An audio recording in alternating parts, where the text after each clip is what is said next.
The Purple Pileus by H. G. Wells. Narrated by Rayner Bourton. Mr. Coombes was sick of life. He walked away from his unhappy home, and sick not only of his own existence, but of everybody else's. Turned aside down Gaswork Lane to avoid the town, and, crossing the wooden bridge that goes over the canal to Starling's Cottages, was presently alone in the damp pine woods and out of sight and sound of human habitation. He would stand it no longer. He repeated aloud, with blasphemies unusual to him, that he would stand it no longer. He was a pale-faced little man, with dark eyes and a fine and very black moustache. He had a very stiff, upright collar, slightly frayed, that gave him an illusionary double chin, and his overcoat, albeit shabby, was trimmed with astrakhan. His gloves were a bright brown, with black stripes over the knuckles, and split at the finger ends.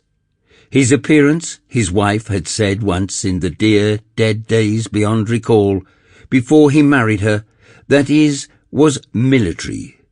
But now she called him, it seems a dreadful thing to tell love between husband and wife, but she called him a little grub. It wasn't the only thing she had called him either. The row had arisen about that beastly Jenny again. Jenny was his wife's friend, and, by no invitation of Mr. Coombes, she came in every blessed Sunday to dinner, and made a shindy all the afternoon. She was a big, noisy girl, with a taste for loud colours and a strident laugh. And this Sunday she had outdone all her previous intrusions by bringing in a fellow with her, a chap as showy as herself. And Mr. Coombes, in a starchy, clean collar and his Sunday frock-coat, had sat dumb and wrathful at his own table, while his wife and her guests talked foolishly and undesirably, and laughed aloud.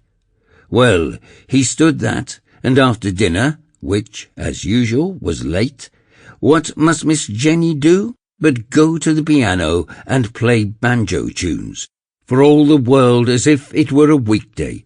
Flesh and blood could not endure such goings-on. They would hear next door. They would hear in the road. It was a public announcement of their disrepute. He had to speak. He had felt himself go pale. Sample complete. Ready to continue?